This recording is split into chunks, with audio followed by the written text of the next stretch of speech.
we have a good conversation, and that's basically the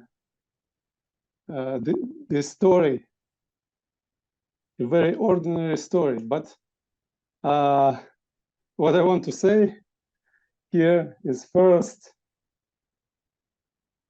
that this story is about implying.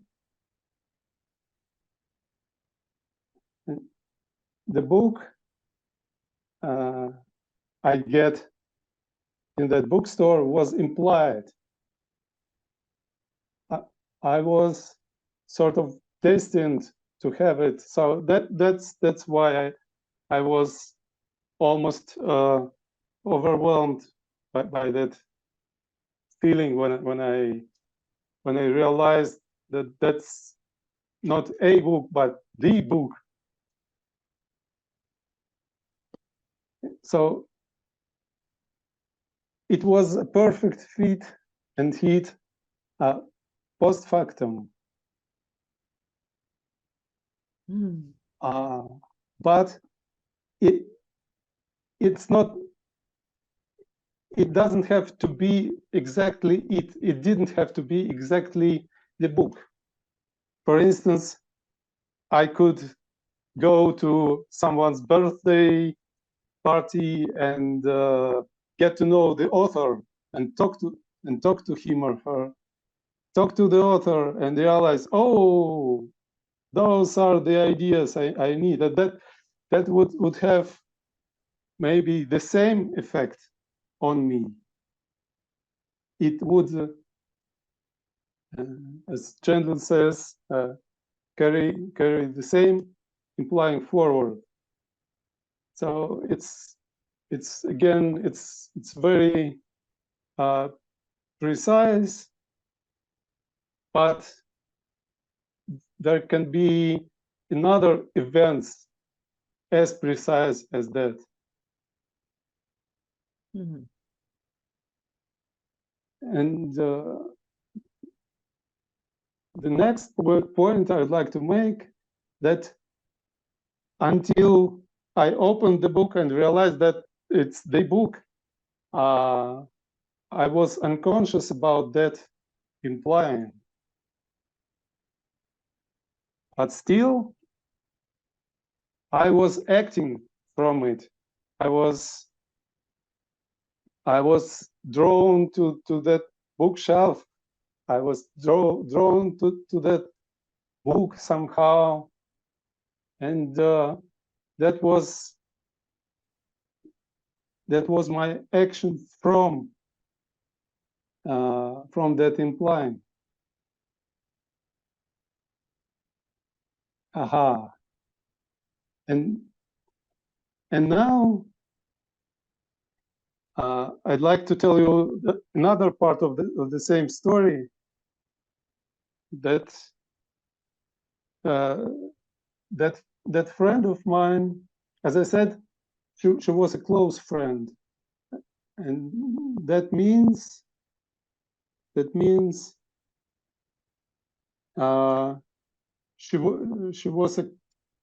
she's a congenial friend, which means to a certain extent the events of our lives happen for both of us to a different extent, of course, because we're different people and live in different places. So, but still, when she had that idea to call me, it was because she felt that I need something, that I have a certain discomfort, and she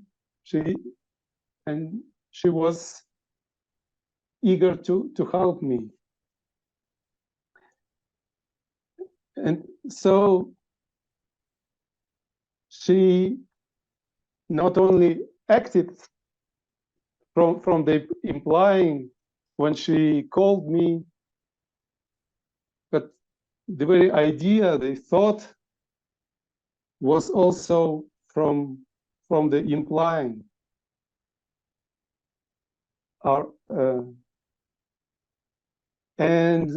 This implying, we can say of the book, because there was a book, but it was not of the book back then. So this implying was in both of us, and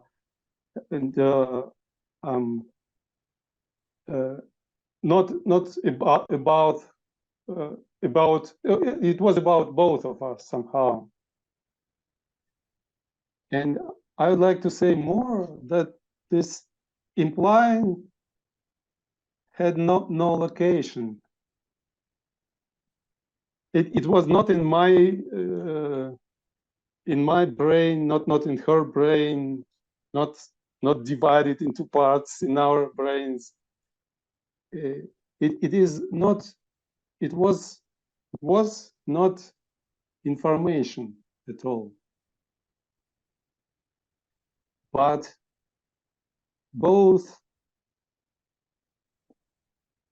that the implying and the event of the book coming to me was information, was being formed until there was the event occurred and carried, and the implying was carried forward.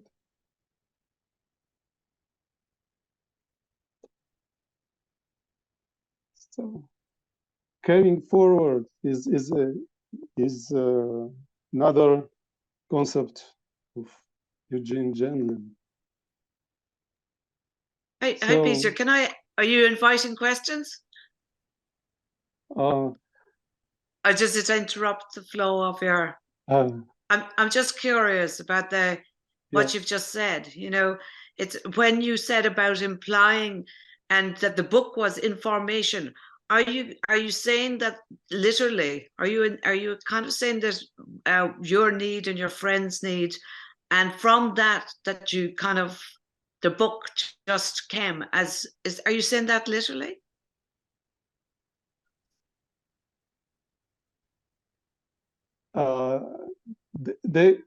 Well, it was not. Of course, it was not printed because of our implying, but the event itself. Yes. It had, of course, other factors, but yes, that's how I like to think about it. So yes. It's what I like to say. It's always like that. It's always like that. There is no isolated track of events with only certain number of participants and stuff. So good. Yeah, thank you. Yeah, I'm curious around the story. You know, just because it was you mentioned was it your friends, Bridget, and it's kind of like the energy or this synchronicity or the between the both of you. It feels like to me that's what you're saying, that both came out of that. That's no. I strongly prefer not to use not to talk about energy. Okay. So, okay. I just, you know, even in this group, there's 35 of us, you know, and it's kind of interesting. I would be interested, curious, like what others even have heard you say, given that, you know, focusing, we sort of reflect back to each other. It's exciting if we kind of maybe something is pulled out of us in some way by just the Okay. story. Yeah. Okay. Well, Yeah. we will have time to discuss it, Pauline, and we're looking forward to it. So after we'll have time to discuss it. Yeah, it's so whether it's you never know what was real and what was not as real, and but still that's how I like to look at it. And what I'd like to say is that there was carrying forward of my implying, which in fact was at least ours, of the two of us. And it was in fact an implying of our togetherness with her. It was a carrying forward of our togetherness with her. So as we sat down there in that cafe and talked, and I told her about this book, and she was happy for me, and this felt as we are a little bit more together because of that happening. So that's how I consider it, a carrying forward of our implying of our togetherness. So if we take the author of the book into account, it's also an implying of his, it's a carrying forward of his implying to share his ideas, to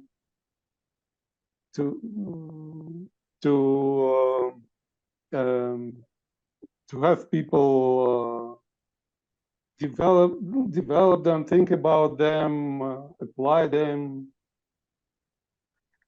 and here you, Pauline, asked, your question was also about awareness.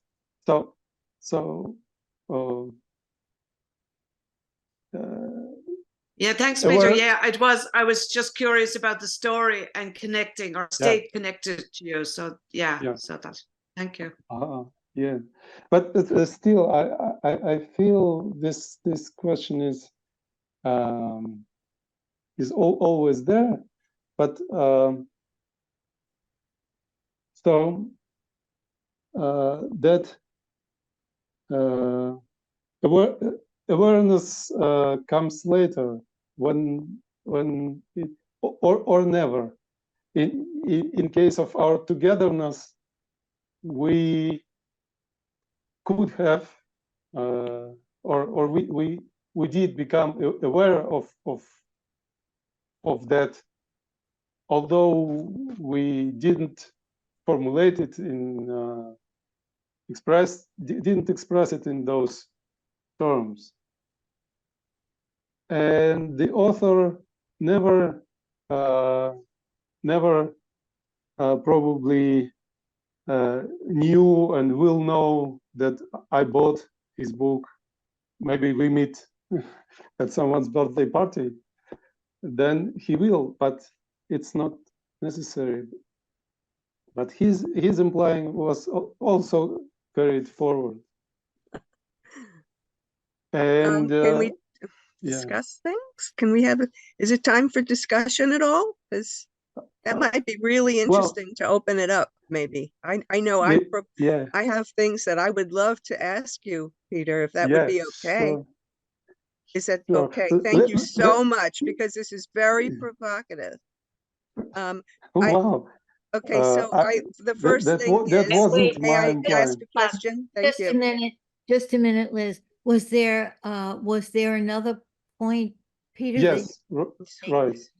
Yes, I would like to make another one here. We'll have one more point there. Yeah, one more point, and then we can And then we can open it up for discussion. Yeah. So suppose, well, not suppose, but that's in that story, that book was on therapy. So I like, well, and that was some future clients implying also that carried forward by me having that book.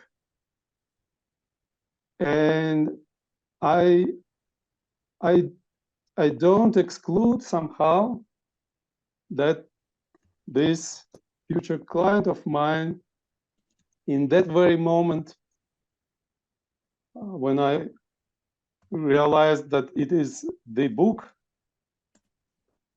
that future client of mine felt, oh, something that if she would pay attention and listen inside, she could express as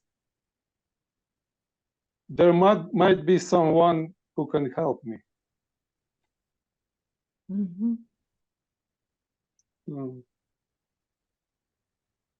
That's yeah. So if you have questions up, yeah, please do ask.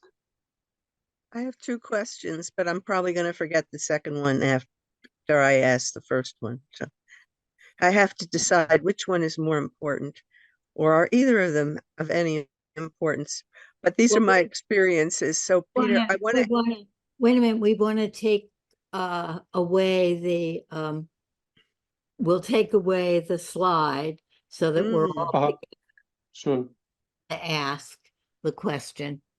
And there's such rich discussion here, right? Of all of so how did I stop it? No. Okay, so we'll take away the slides and like this. Breath, yes. And Liz has questions and Pauline has questions. It's very provocative what you're saying, Peter. This implying, it's so mysterious. Okay, so we're going to take a breath and then we're ready. Yes. Okay. Please. Hi, yeah, thank you so much. First of all, I'm going to try to be quick. First of all, I want to know if in your formulation, because you're formulating for us some kind of experiences, did you need to have a certain kind of relationship with your friend for any of this to occur? Or could this happen with any random people and is more of an overall kind of fatalistic philosophy with the predetermination that you're being pulled rather than the more common sort of Western pushed, right, by causes? It's more of a teleological position. May I bring up that creepy word? That's so there's that, you're going kind of teleological. You're being pulled by forces. So I don't really have a question about that. I'm just kind of it's just all kind of interesting. But maybe more important is, in order for you to have these feelings, do you have to be intimate with that? Do you have to have an intimate relationship, or is this a relationship you could have with a fly who flies into your house too? And it's just an overall way of your way of experiencing reality. Oh, okay. So in fact, I will say about some of it later on, but now it is it is what comes what should come up in our modern mind, that it's a kind of teleology, and that's also what is scaring some people away. Some people who believe they are rational, and they also think that I'm maybe insane, and it's better to keep away from me. But it is, if it is a teleology, it is a very weak one, because implying is always open. As I said, it is information. It is not. It is the event is not fully formed until it happens. So and that, and only post factum we can say that it is the book that was implied, or that talk at a birthday party that was implied, or something else, or an apple that fell on my head, say, and I had it inside. So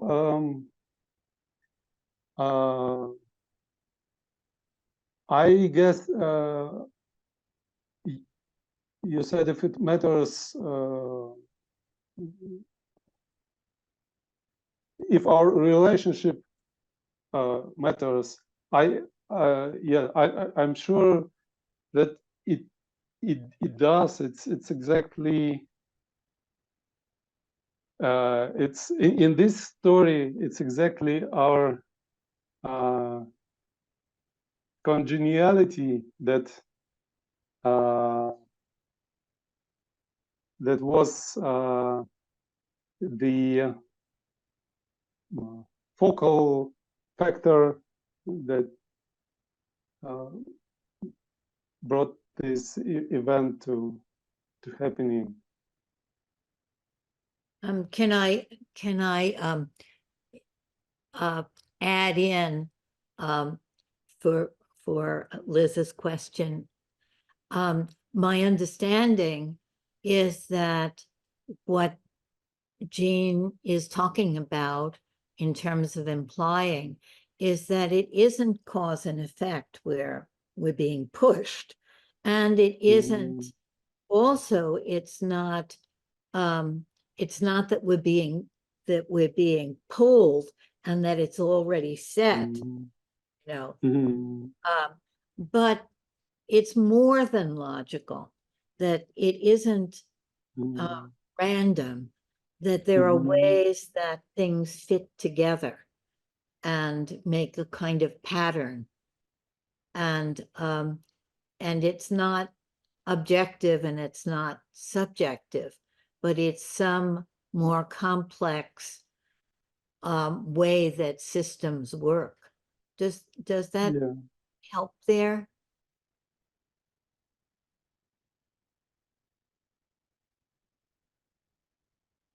The implying is it's a pull or something, but it isn't all completed.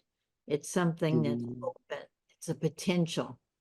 Yeah, it's a potential, yes. And actually, I use a term, exactly a term, potency here. I don't want to introduce extra terms, but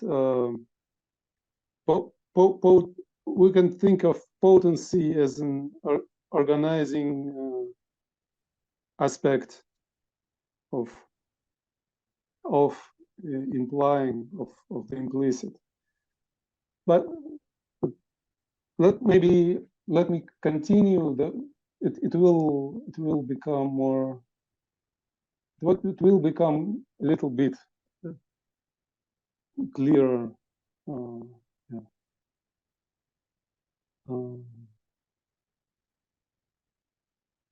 Yes, and of course, Liz is raising that the author was doing something else. That's exactly correct. For an implying to work and or to be carried forward, I don't need to be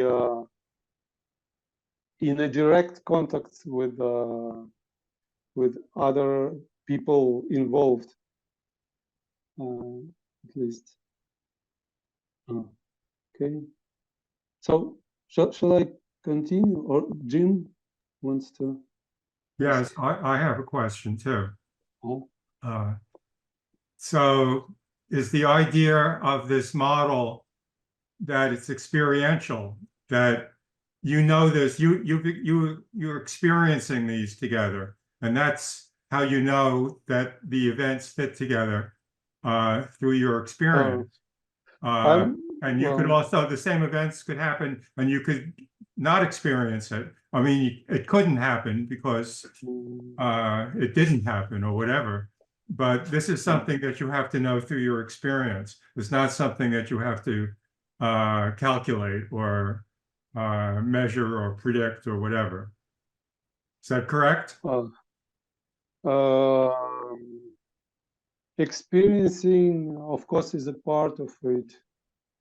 And you said calculating.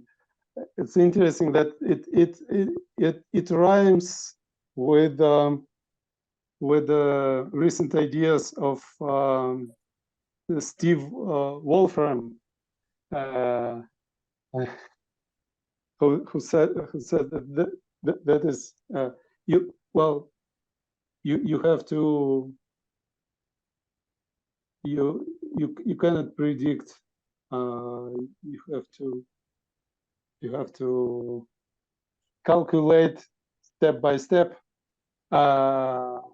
and in this case, you have to leave it. We had to leave it until it happened.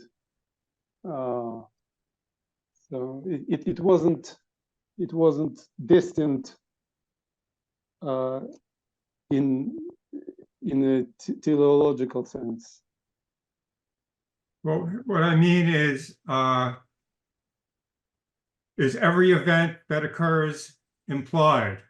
Is implying, or there are other events that occur and that were not implied anywhere? They just occurred. And it's just that you experienced this because you knew this because somehow it was implied that you would know it. No, I don't. I'm not saying that it was implied that I know it. It just happened. So, but let me continue a little bit. There will be some answers ahead. So, where is it? Okay, here it is, and I will share it. What I wanted to say next, that it's not only the three of us. I mentioned also the author of the book who were involved. It's the whole reality or the world that is undergoing changes that carried forward in that event. That's how I like to think about it, and that's, I believe, how Gendlin thought about it also.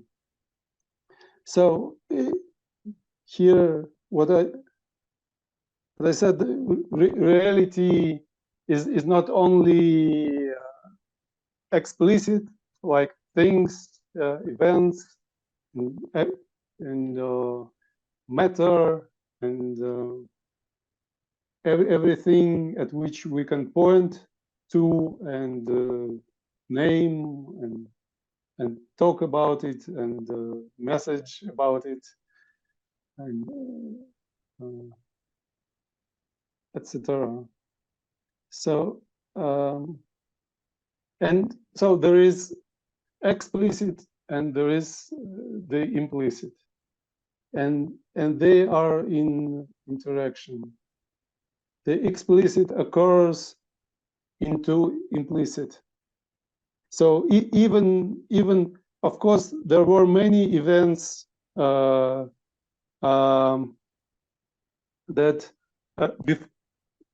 between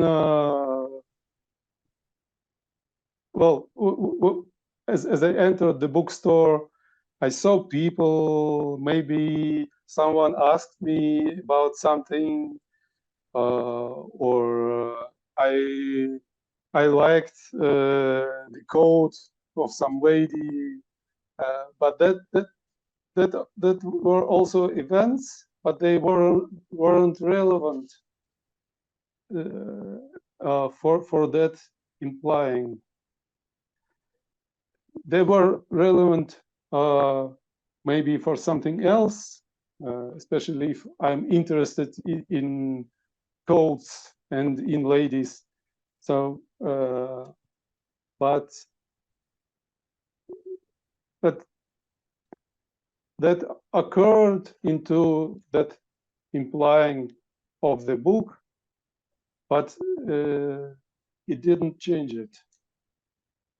So, okay, and what changed it is the book, and the implicit manifests into the explicit. It's my second point. So, as you saw, thoughts, actions, emotions are happening from it. We can say, and those actions change the explicit reality, or the explicit part of reality, could say. And so the reality is occurring, is expanding, and is being created ongoingly in interaction between implicit and explicit. And so we can say that this every carrying forward is carrying forward the world. So a new world is being created. It's not totally new, but it's fresh. It's different. Its potentiality is richer.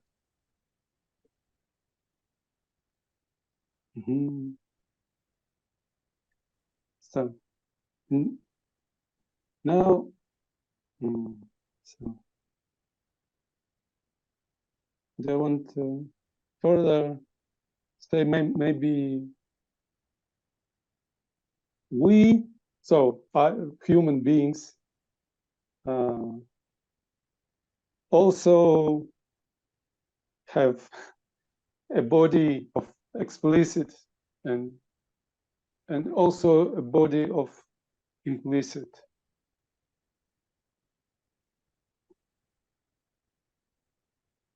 And as I said, so the implicit doesn't have a space allocation. it doesn't have a location. So when I say we have a body of implicit, I don't mean that it is an object in space, like an aura or something.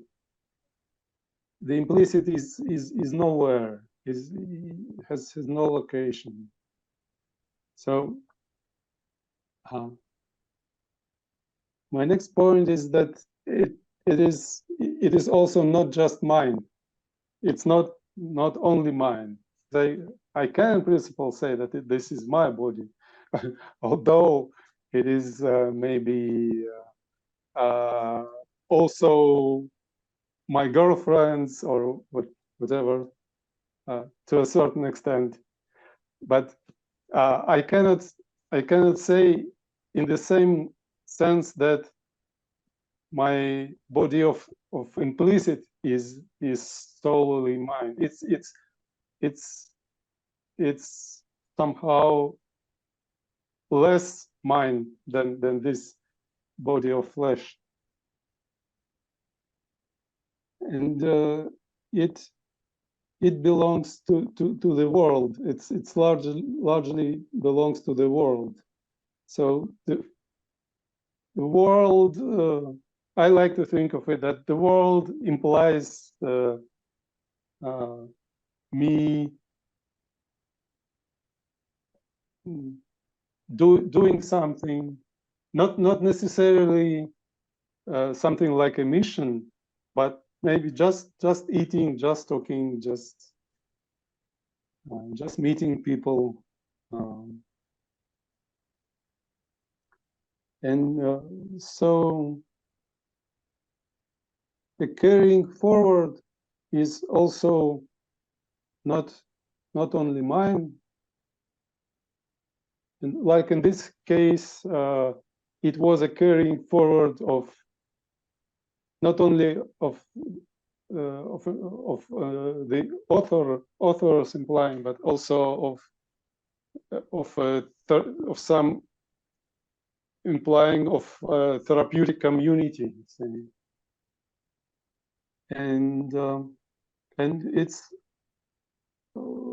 I'd like to claim that it's also always the humanities implying. So this humanity is moving forward, and that's how ideas are in the air, so that someone else can have an insight, and that's often happens. And a good example is how cybernetics developed approximately the same years in the States as in the USSR, which was pretty much isolated from the Western world behind forming Iron Curtain. It was not fully formed back then, but still there was this isolation. There was prohibition of connections with foreign scientists, but nevertheless, very similar ideas were in similar ways developed by minds of scientists living across the ocean and isolated from each other. Okay, is that finished, Peter? No. There is one small slide before we do a short practice. Not in breakout rooms yet, but it will be short. Well, I think we're going to have to do our breakout rooms if we do 2 people. So maybe you could just read us the last slide. And yes. So okay, I like to, well, to look at felt sense, yes, as another sense, like we have a sense of smell, sight, and taste and touch, and also temperature and kinesthesia. And felt sense is the sense of implicit. So, and it is not, as the other known senses, sense of some properties of objects, of things in space. So it is a sense of something non-existent, not in the sense it is not explicit. So it is not as sharp. It is a mixture of all different senses. So we have to use our in order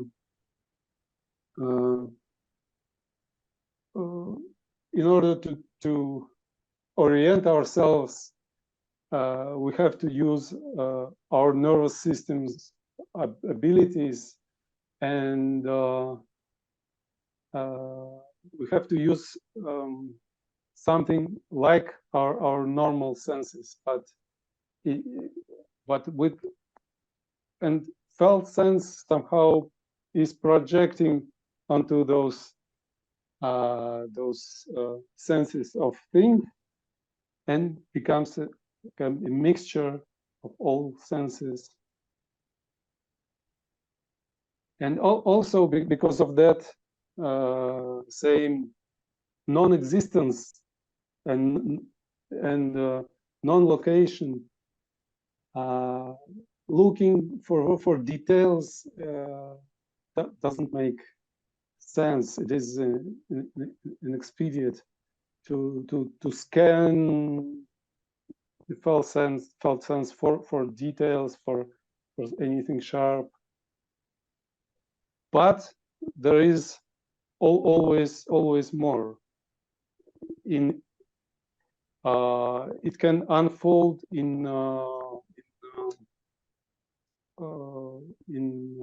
more and more ways, and different ways, etc. And I would like to say that it is bodily, but not somatic. Yes. So it is not the same body of flesh, but experience from the inside. Okay, that's good. I think you, yes. Is that okay place to stop, Peter? Yes, sure. Very good.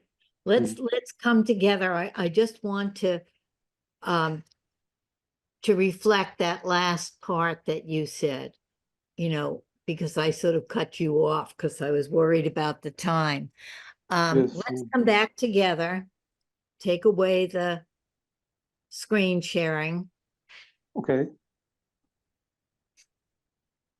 Hello, everybody. I just want to reflect that last point that you said, Peter, that you're talking about the felt sense as like other senses, but it's the sense of the implicit. And it isn't a physical sense, although it has some quality like that. But it's this larger body that we have the felt sense. And it's an interesting way of seeing the felt sense. And you're sort of giving us a way of thinking of a different order of thing that isn't physical, but gives us a sense of an order that's not physical. I don't know if that was an okay reflection at the end, but we're going to do the breakout rooms now. Welcome back, everybody. And we're very curious to hear what happened in your experience without words.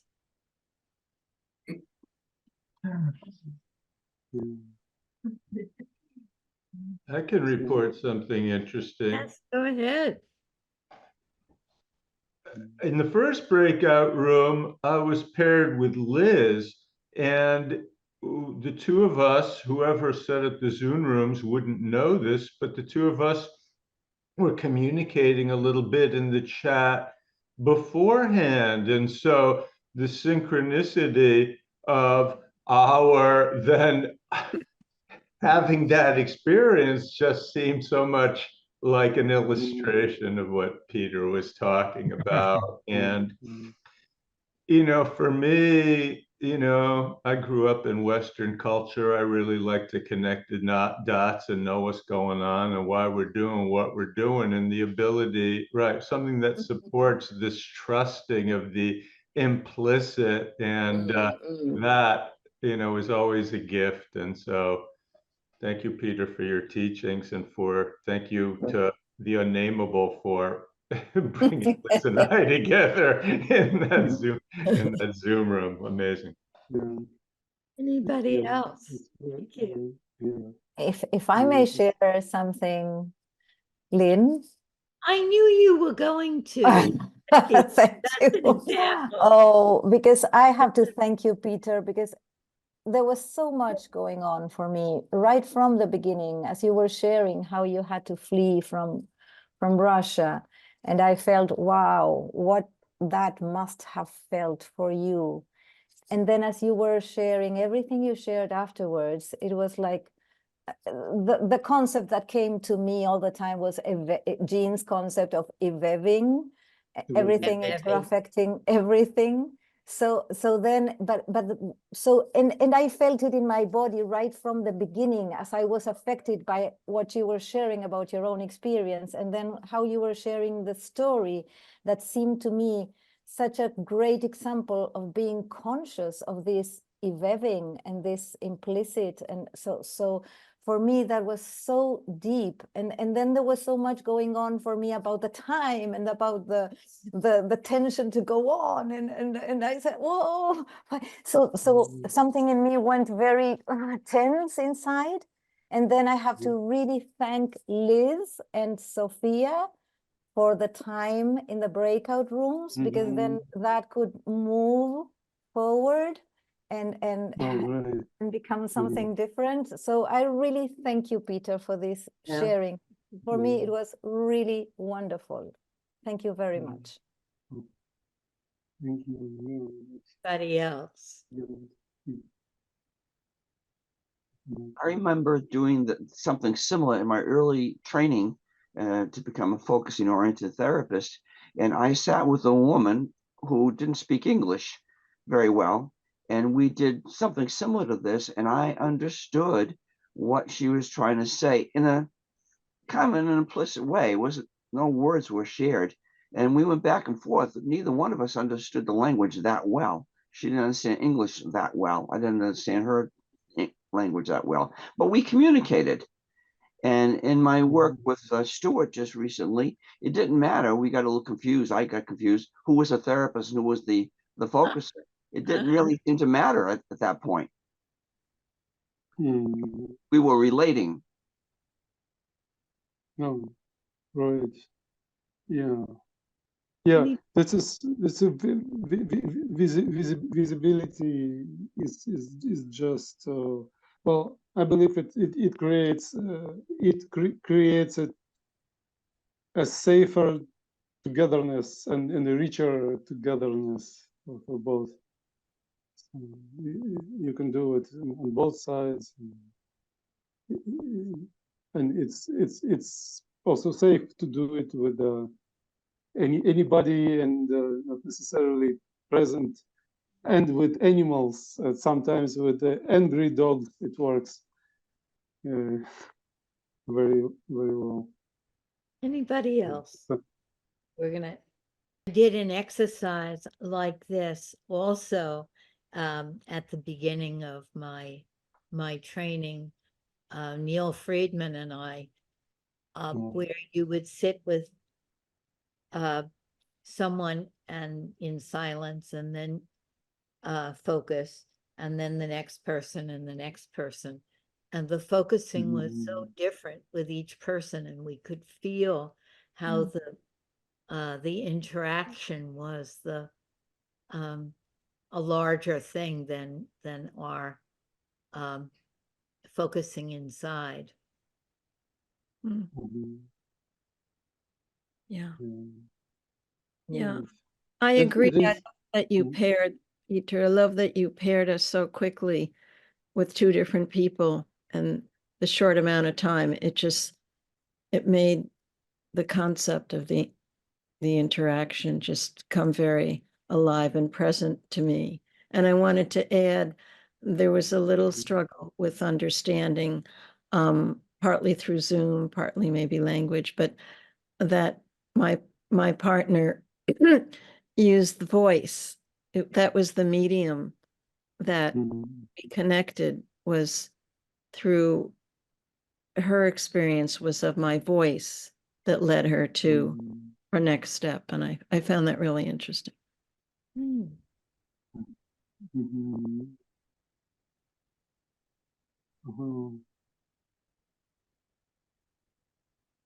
So,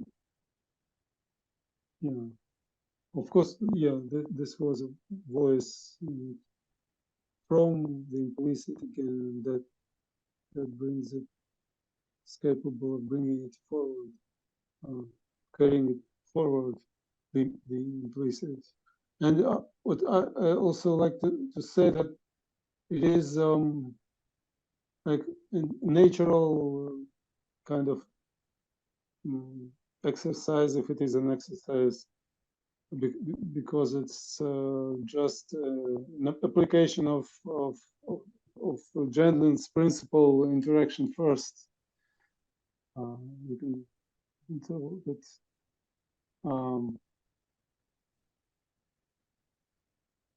the interaction makes you as a well, your togetherness with the client is making you a therapist. So you don't even you don't have to have all the certificates and even an intention to especially an intention to intervene in order for it to work. Yeah. The client makes the therapist. The Right.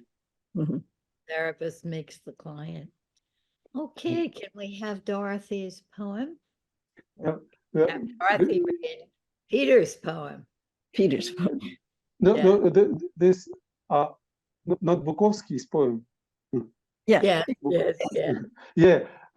I would only say that recently a good friend of mine who is always very straightforward, she told to me, what you are doing is a strange nonsense.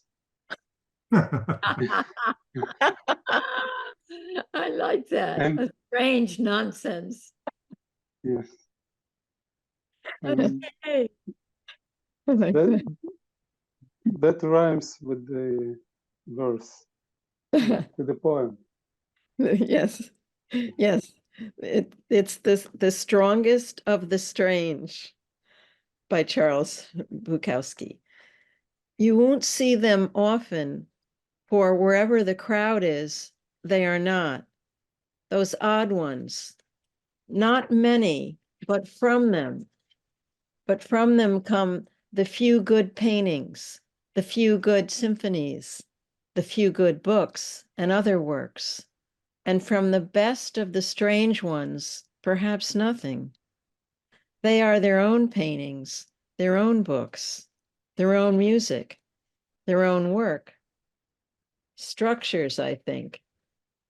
I see them, say, a certain old man sitting on a certain bench in a certain way, or a quick face going the other way in a passing automobile, or there's a certain motion of the hands of a bag boy or a bag girl while packing supermarket groceries. sometimes it is even somebody you have been living with for some time. You will notice a lightning quick glance never seen from them before. Sometimes you will only note their existence suddenly in a vivid recall, some months, some years after they are gone. I remember such a one. He was about 20 years old, drunk at 10 a.m., staring into a cracked New Orleans mirror, facing, dreaming against the walls of the world. Where did I go? Can you put that in the chat? Oh, it's a beautiful poem. Oh, very deep. Yeah. Very Can beautiful. you put it in the chat? I don't have it handy here. I'm putting the name and the poet, and I'm sure it will come up on the internet. What is the name of the poem, Dorothy? The Strongest of the Strange by Charles Bukowski. The Strongest of the Strange. Well, thank you. And Peter, thank you very much. I have a lot to think about here.